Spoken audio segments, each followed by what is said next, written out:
Hello friends, this is DL Harry and welcome to our video. तो आइए देखते हैं कि मार्केट में आज कैसे मूवमेंट्स हुए और कल हम मार्केट में किस तरीके का मूवमेंट देख पाएंगे और हम उसे ट्रेड कर सकते हैं। तो सबसे पहले यहाँ पर हमारे पास है बैंक निफ्टी का चार्ट। आप देख सकते हैं कि अभी ये डेली टाइम फ्रेम पे है और आज जो कैंडल बना है वो काफ़ी अच्छा बना है और रेड कैंडल बना है। गैप अप ओपन हुआ लेकिन वहीं से रिजेक्शन लेकर प्राइस डाउन आया और जिस सपोर्ट की हमें उम्मीद थी वहीं पर प्राइस ने सपोर्ट लिया है। तो देखिए, मैंने आपको कहा था कि अगर ये गैप अप ओपन होता है किसी भी सिचुएशन में तो ये पहले डाउन आएगा, आपको अच्छी एंट्री तभी मिलेगी जब ये रीचेक कर ले और फिर हमें अपसाइड का मूव दे। हालांकि इसने अपसाइड का मूव नहीं दिया है, लेकिन जो इसका रीचेक है वहां से आपको कंफर्म हो जाता है कि अभी ये डाउन आ रहा है। अगर 15 मिनट के टाइम फ्रेम पे हम देखें तो यहाँ पर आप देख पाएंगे कि ये गैप अप ओपन हुआ और लगभग जो ओपनिंग है इसकी वो 34,126 पे है और वहीं से इसने डाउन आना स्टार्ट किया। तो पहली कैंडल पर आप कंफर्टेबल अगर फील नहीं करते तो आप इसे अवॉइड कर सकते हैं। नेक्स्ट कैंडल जैसे ही एक हाई लगाने के बाद वापस से अपना ओपनिंग क्रॉस करता है तो आप यहीं पर शॉर्ट कर सकते हैं इसे, और अगर आप पुट बाय करते हैं तो आप पुट बाय कर सकते हैं। उसके बाद देखिए ये डाउन आया, हालांकि मोमेंटम इसमें कम होने की वजह से बाइंग में शायद आपको अच्छी अपॉर्चुनिटी नहीं मिले या अच्छे टारगेट्स नहीं मिले, लेकिन अगर आप शॉर्ट करते हैं ऑप्शन को तो वहाँ पर आपको अच्छे टारगेट्स मिल सकते हैं। उसके बाद में देखिए ये डाउन आया, कंसोलिडेट हुआ, उसके बाद में ये वापस से डाउन आया और वहीं पर कंसोलिडेट हुआ है जो कि ऑलमोस्ट यही लेवल था। यहाँ पर आप देख सकते हैं कि एक बाइंग अपॉर्चुनिटी आपको मिली, जैसा कि मैंने आपको कहा था कि इस लेवल के पास आपको एक बाइंग अपॉर्चुनिटी मिल सकती है जब ये रीचेक हो। लेकिन यहाँ पर जो हमारे पास कंफर्मेशन था कि ये ऊपर जाएगा वहाँ से इसने ब्रेक नहीं किया, ये जो प्राइस है ये ब्रेक नहीं हुआ, इसी वजह से ये वापस से डाउन आना स्टार्ट हुआ। यहाँ पर देखिए फिर से ये डाउन आया। अब यहाँ पर जब ये वापस से कंसोलिडेशन ब्रेक हो रहा है तो आप फिर से अपनी ट्रेड को एग्जिट कर सकते हैं या आप डाउन साइड का रख सकते हैं। अगर आपने कंटिन्यू डाउन साइड का लिया हुआ है तो आप उसे ही होल्ड कर सकते थे। ये अपने प्राइस पर आकर ही यहाँ पर क्लोज हुआ, बिकॉज कंटिन्यू ये मूवमेंट करेगा अप साइड की, ऐसा पॉसिबल नहीं था।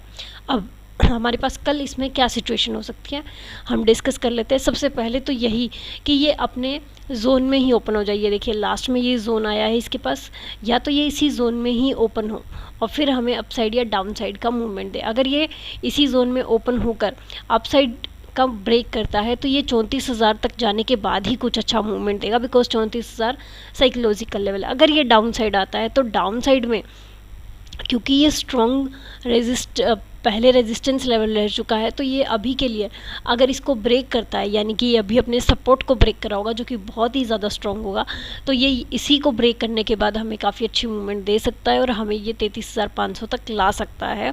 उसके बाद में हम इस लेवल तक, यानी कि ये है 33,400 तक का लेवल, यहाँ तक हम आ सकते हैं। अब ये तो बात हो गई कि अगर ये इसी जोन में ओपन हो। अगर हम कहें कि ये गैप अप ओपन हो तो गैप अप ओपन होने की पॉसिबिलिटी देखिए, इसके पास जो है ये रेजिस्टेंस लेवल भी आ चुका है। ये एक तो साइकोलॉजिकल लेवल हो गया 34,000 का, प्लस यहाँ पर मार्केट आज 2 बार रुक चुकी है। तो यहाँ पर ये हो सकता है कि अगर गैप अप खुले तो ये 34,000 के लेवल के पास ही खुले, और यहाँ पर खुलने के बाद अगर हमारे पास मूवमेंट आता है तो इसका मतलब एक तो हो सकता है कि प्राइस अप खुला, वापस आया, रीचेक हुआ और फिर से हमें अपसाइड का मूवमेंट दे दे, या तो ऐसी पॉसिबिलिटी है। या हो सकता है कि 34,000 क्योंकि साइकोलॉजिकल लेवल है तो ये वापस से डाउन साइड का मूव हमें दिखाए, तो वो आप प्राइस एक्शन को देखकर ही लेंगे। और अगर आप कोई इंडिकेटर यूज़ करते हैं तो उस इंडिकेटर की हेल्प भी आप ले सकते हैं। नेक्स्ट, अगर ये गैप डाउन ओपन हो जाता है मान लीजिए, तो गैप डाउन ये ओपन हो सकता है 33,600 के समथिंग या 33,500 के समथिंग, इसी लेवल के बीच में रहेगा, बिकॉज 33,500 हमारे पास साइकोलॉजिकल लेवल है और 33,600 के अराउंड मार्केट कंसोलिडेट हुआ था ये 24 तारीख को। तो यहाँ पर आप देख पाएंगे कि यहीं पर कंसोलिडेट होकर मान लीजिए ओपन हो जाता है तो यहीं पर फिर से एक बार कंसोलिडेट हो जाए या एक अच्छा हमें सिग्नल कैंडल मिले, उसके बाद में हमें अपसाइड या डाउन साइड का कुछ सिनेरियो इसमें देखने को मिलेगा। क्योंकि आप देख रहे हैं कि यहाँ पर जो लेवल है वो 33,600 का है। इस लेवल पे अगर यहीं पर ये स्ट्रॉन्ग रेजिस्टेंस का काम कर जाता है तो ये कंटिन्यू रखेगा डाउन मूवमेंट को, अदरवाइज ये भी सपोर्ट का काम करके अब जा सकता है। अब अगर हम निफ्टी की तरफ चलते हैं तो निफ्टी में भी आप देख सकते हैं कि निफ्टी ने जो अपना जोन था उसको क्रॉस करके ही अपना ओपनिंग दिया और इसको रीचेक करके एक अपसाइड का अच्छा मूवमेंट आया, प्लस वापस ये डाउन आ चुका है। तो अभी अगर हम इसमें देखें, अगर ये यहाँ पर सपोर्ट काउंट कर रहा है तो यहाँ पर ये इस तरीके का पैटर्न बना के अप साइड में हमें मूवमेंट दे देगा, लेकिन वो मूवमेंट आएगी कब, जब ये अपने इस लेवल को क्रॉस कर देगा तब। अभी फ़िलहाल ये इसके लिए एक तरीके से रेजिस्टेंस बन चुका है।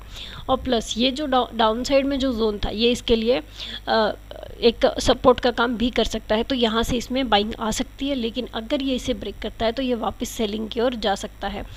डेली टाइम फ्रेम पे ही अगर हम देखें तो आपको और ज़्यादा अच्छे से दिखेगा। देखिए जो कैंडल बना है वो इस जोन के ऊपर बना है, जो जोन हमने काफ़ी टाइम पहले से ड्रॉ किया हुआ है।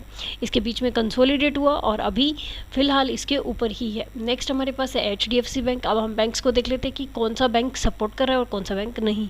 यहाँ पर आप देख रहे हैं HDFC बैंक से अपने सपोर्ट लेवल, अपने पहले रेजिस्टेंस लेवल था, अभी इसको सपोर्ट बना रहा है। इसके ऊपर ही इसने क्लोजिंग दिया, तो अगर बाइंग प्रेशर यहाँ से कंटिन्यू रहता है तो हम इसमें अपसाइड का मूवमेंट देख पाएंगे।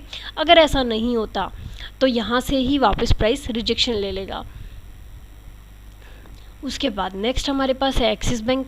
एक्सिस बैंक में भी डेली टाइम फ्रेम पर एक रेड कैंडल बना है और अभी अपने रेजिस्टेंस से ही इसने डाउन साइड का मूवमेंट दिया है। तो अब अगर इसमें बाइंग आती है तो ये एक बार इसी लेवल पर वापस से होल्ड करेगा, उसके बाद इसे ब्रेक करके अब जा सकता है। अदरवाइज इसमें भी हम इसी जोन तक का फिर से मूवमेंट देख पाएंगे डाउन साइड का।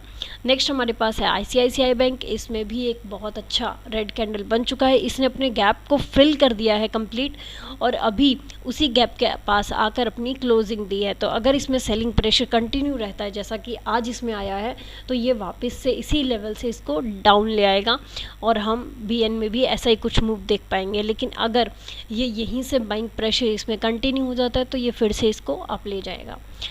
SBIN, यहाँ पर आपको दोनों साइड का व्यू रखना ज़रूरी होता है, बिकॉज अगर आप वन साइड का ही व्यू रखते हैं तो आप उसको अच्छे से ट्रेड नहीं कर पाएंगे। यहाँ पर देखिए ग्रीन कैंडल बना है, ऑफकोर्स ये जोन के ऊपर बना है। अभी अगर ये ऊपर जाता है तो ये लाइन इसके लिए एक काम कर सकती है रेजिस्टेंस का, लेकिन हो सकता है कि ये इसी लेवल तक वापस आए, ये क्योंकि इतना इम्पॉर्टेंट नहीं रहेगा इसके लिए। अगर आप इसे मैनेज करें तो ये इस तरीके से आपके पास जोन आ रहा है, तो आप इसे जोन काउंट करेंगे ना कि ट्रेंड लाइन काउंट करेंगे। तो इस तरीके से ये आपको अप साइड में अगर आप देखेंगे तो रेजिस्टेंस इसके पास जो लेवल आ रहा है वो यही आ रहा है, तो ये सीधा ऊपर यहाँ तक जा सकता है। नेक्स्ट हमारे पास है कोटक बैंक। कोटक बैंक का अगर हम देखें तो एक बहुत अच्छी रेड कैंडल बन चुकी है और जो हमारे पास पैटर्न था, ये वाला पैटर्न जो कल हमने बना के दिखाया था आपको, ये पैटर्न कंटिन्यू हो जाता अगर ये लो ब्रेक करता। फिलहाल ये लो ब्रेक नहीं हुआ है और कैंडल अभी भी अपसाइड ही है। तो अभी फ़िलहाल के लिए जो हमारे पास पैटर्न है वो कुछ यूँ है, कंसोलिडेट होकर ये नीचे आया है, फिर ऊपर गया है, फिर नीचे आया है और अभी ये ऊपर है, यहाँ पर है। अभी अगर ये फिर से इसमें बाइंग प्रेशर कंटिन्यू रहता है यहाँ पे, तो ये फिर हमें अपसाइड के टारगेट दे सकता है। अदरवाइज़ यहाँ पर क्योंकि एक अच्छी खासी कैंडल बन चुकी है रेड, तो यहीं से सेलिंग प्रेशर कंटिन्यू होकर ये डाउन भी आ सकता है। तो देखते हैं कि कल मार्केट किस तरीके से ओपनिंग देती है। व्यू आप दोनों साइड का रखिए, गैप अप का भी, गैप डाउन का भी और कंसोलिडेशन का भी, ताकि वो आपकी हेल्प कर सके और आप अपने व्यू को अच्छी तरीके से ट्रेड कर सकें। कैंडल पैटर्न के साथ चलिए, प्राइस एक्शन आपको बहुत अच्छे एंट्रीज एग्जिट्स देता है और आप किसी इंडिकेटर की हेल्प भी ले सकते हैं अगर आपको सिर्फ प्राइस एक्शन समझ में नहीं आ रहा। तो आज के लिए इतना ही फ्रेंड्स, मिलते हैं नेक्स्ट वीडियो में। Till then thank you and happy trading.